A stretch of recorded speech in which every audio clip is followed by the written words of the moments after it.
Video শুরুতেই অনেক অনেক ভালোবাসা আর ধন্যবাদ জানাই আমার সকল বন্ধুদের।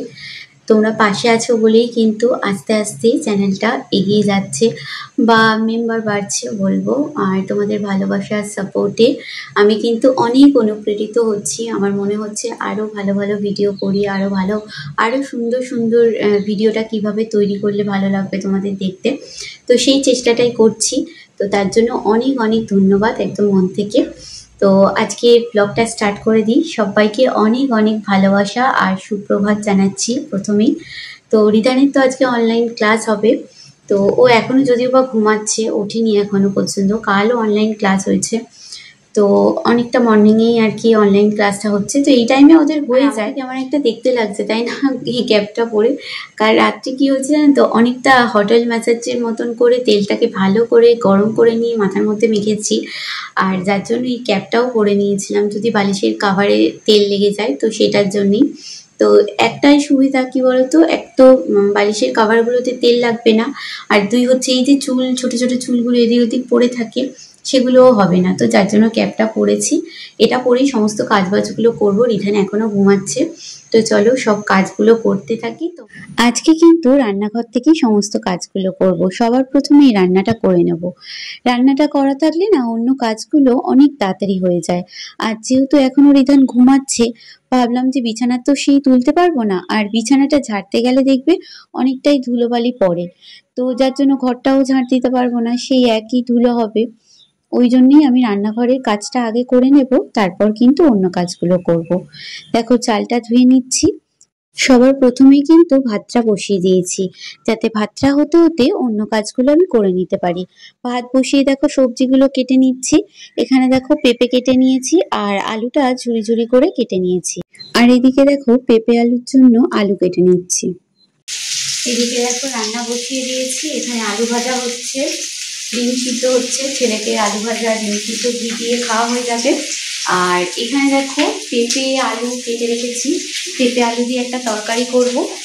পেঁপেটা অনেক দিন ধরে ওই বাড়ি থেকে এনেছিল, তো তরকারি করব করব করে আর করা হচ্ছিল না। আজকে ভাবলাম যে আজকে করি, একেবারে বাবাকেও তরকারি দিয়ে আসতে পারবো। বাবা পেঁপে আলুর তরকারি খেতে খুব ভালোবাসে।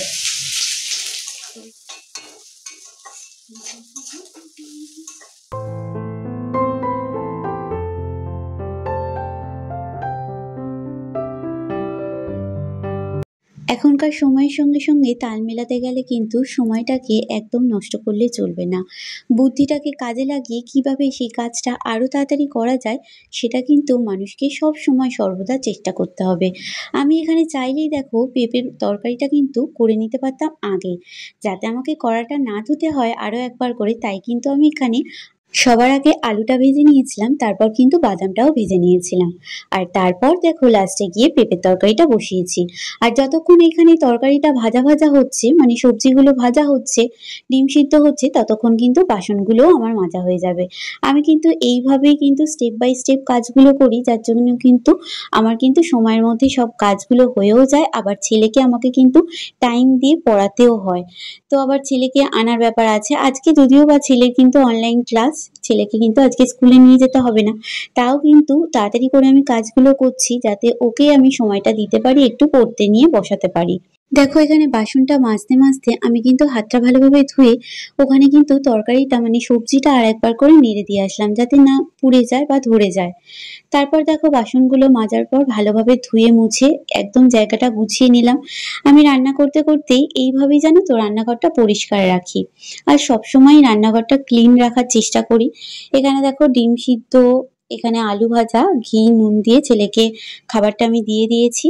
ও যতক্ষণে টেবিলে ভাত খেতে বসেছে, আমি কিন্তু ততক্ষণ ঘরগুলো ভালোভাবে পরিষ্কার করে নেব। তো দেখো বিছানাটা প্রথমেই আমি একটু ঝেড়ে দিয়েছিলাম, তারপর বই খাতাগুলো আবার ওপরে তুলে দিয়ে আমি এখানে দেখো ঘরটা ভালোভাবে ঝাঁট দিচ্ছি। এই ঘরটা ঝাঁট দিতে গেলেই না আমার অনেকটা সময় লেগে যায়। তো কি করব, তাও কিন্তু সময়টাকে হাতে ধরে নিয়ে অনেক তাড়াতাড়ি কাজগুলো করতে হয়। আর তার মধ্যে দেখো এখানে পেঁপে আলুর তরকারিটা একদম তৈরি হয়ে গেছে। খুব সুন্দর খেতে হয় জানো তো বাদাম দিলে এর মধ্যে। তোমরাও বাড়িতে এইভাবে করে দেখবে, খুব ভালো লাগে খেতে।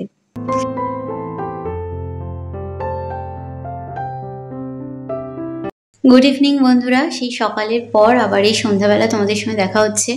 রেডি হয়ে গেছি, ছেলেও নিচে নেমেছে কারণ ওর পড়া আছে। তো আজকে অনেক কিছুই বানিয়েছি, রাত্রে তোমাদের সঙ্গে শেয়ার করব।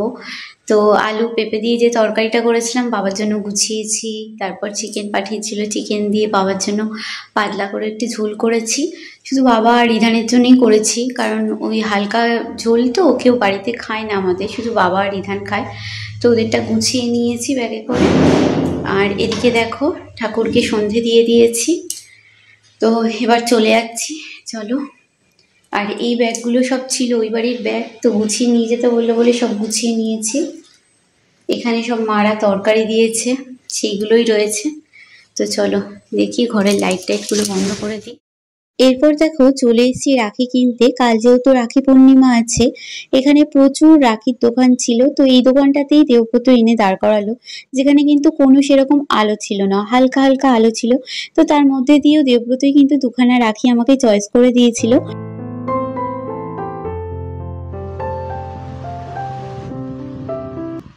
বাড়িতে চলে এসেছি, দেখো রিধানের আজ পড়া ছিল, কিন্তু ওর আন্টি আজকে একটু লেট করেছে আর আন্টির চাবিও পাচ্ছিল না, আন্টি তো অফিস থেকে আসে।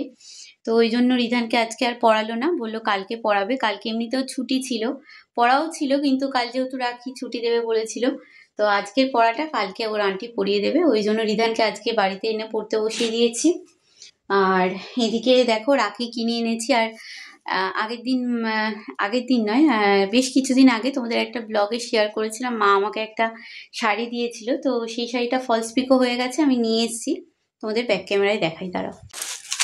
এই দেখো, এই রাখি দুটো এনেছি। এই যে এই রাখিটা হচ্ছে ভাইয়ের জন্য এনেছি, আর এই যে রাখিটা এটা হচ্ছে গণেশের জন্য। আমি প্রতি বছর কিন্তু গণেশকেও রাখি পরাই। তো এই দুটো রাখি এনেছি, কালকে একটু মিষ্টি কিনে ওদেরকে পরিয়ে দেব। আর শাড়িটা হচ্ছে এই যেটার মধ্যে, শাড়িটার কালারটা এতটা সুন্দর না, মানে কি বলবো, এই যে খুব সুন্দর কালারটা। মানে ফোনে যেরকম কালারটা আসছে ঠিক তেমন ডিপও নয়, কিন্তু কালারটা একদম লাইট, এর থেকেও মানে আর একটা সেট লাইট। এত সুন্দর কালারটা, খুব সুন্দর, আমার কিন্তু খুব ভালো লেগেছে।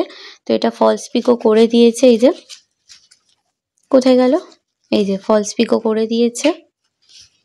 চলো পুজোর নতুন শাড়ি হয়েও গেল, তোমাদেরকে দেখিয়েও দিলাম। রিধানকে আগে একটু পরিয়ে নেব, পরিয়ে নিয়ে তারপর কিন্তু রান্না বসাবো, সমস্ত কিছুই আছে। ভাবছিলাম যে তোমাদের দেখাই, দাঁড়াও। ভাবছিলাম যে একটু ঝিঙে আলু পোস্ত করব, তো ওর বাবা বললো ঝিঙে আলু পোস্ত করতে হবে না, এখনো ঠিক নেই যে কি করব। মা তো ওই বাড়ি থেকে ডাল তরকারি সব পাঠিয়েছে, দেখো কেটেও রেখেছি আমি। তো আজকে কি হয়েছে জানো তো, তোমাদের সঙ্গে অনেকক্ষণই কথা বলতে পারিনি দুপুরবেলা থেকে, কারণ রিধানের আন্টি কাজ দিয়েছিল, ফোনই সেই কাজগুলো পাঠিয়েছিল। তো সেই ফোনটা ওকে দিয়েছিলাম, তো ফোনেই কাজগুলো করছিল, আর আমি ততক্ষণে এই সমস্ত কাজগুলো করছিলাম। তো যার জন্য আর তোমাদেরকে ওই কাজগুলো দেখানো হয়নি, ফোনের মধ্যে পাঠিয়েছে। তো এবার থেকে ভাবছি যে রিধানকে অন্য একটা সময় নিয়ে বসবো, যে কাজগুলো আমার যখন থাকবে না বা কাজ হয়ে যাবে, তখন রিধানকে ওই কাজগুলো করাবো, তাহলে তোমাদের সঙ্গেও সবকিছু শেয়ার করতে পারবো। তো এখন কটা বাজে রে রিধান? দেখি, 6টা নাকি? তো এখন বাজে 9:20, একটু পরেই রান্না বসাবো। তো চলো আবার পরে রাতে তোমাদের সঙ্গে কথা হচ্ছে। দেখো রিধানকে পড়ানোর পর আমি চলে এসেছি রান্নাঘরে, এখানে কিন্তু ভাতটাও প্রায় হয়ে এসছে। আর রিধান তখন বলছিল যে এত তাড়াতাড়ি 9টা বেজে গিয়েছে, মানে ও পড়তে পড়তে এতটাই পড়ার মধ্যে ডুবে গিয়েছিল যে কটা বেজে যাচ্ছে ওর খেয়াল ছিল না। এখানে দেখো ডিম সিদ্ধ করে নিয়েছি, আর মা যে ডালটা দিয়েছিল এখানে দেখো ডালটা গরম করে নিয়েছি। তো চলো এবার কিন্তু ভাতটা বেড়ে নিচ্ছি। দেখো আলু ভাজা, ডাল আর হচ্ছে ডিম সিদ্ধ, এটাই ছিল আজকে রাতের খাবার।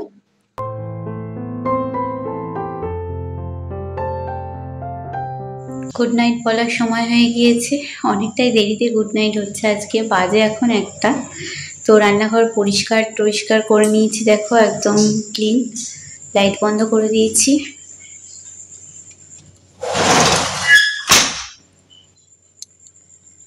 শাটারগুলোও দিয়ে দিচ্ছি, না তো না ইঁদুর ঢুকে এখানে।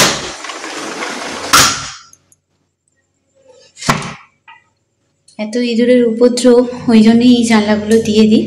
ঠাকুর ঘরেরও জানলা সব বন্ধ আছে, ওই যে সব বন্ধ। তো চলো আজ এই পর্যন্তই, কাল একটা নতুন ভিডিওতে তোমাদের সঙ্গে দেখা হচ্ছে। আর কালকে হচ্ছে রাখি পূর্ণিমা, ভাই বোনদের জন্য খুব শুভ একটা দিন। তো চলো কাল দেখা হচ্ছে, সবাই খুব ভালো থেকো, সুস্থ থেকো, গুড নাইট।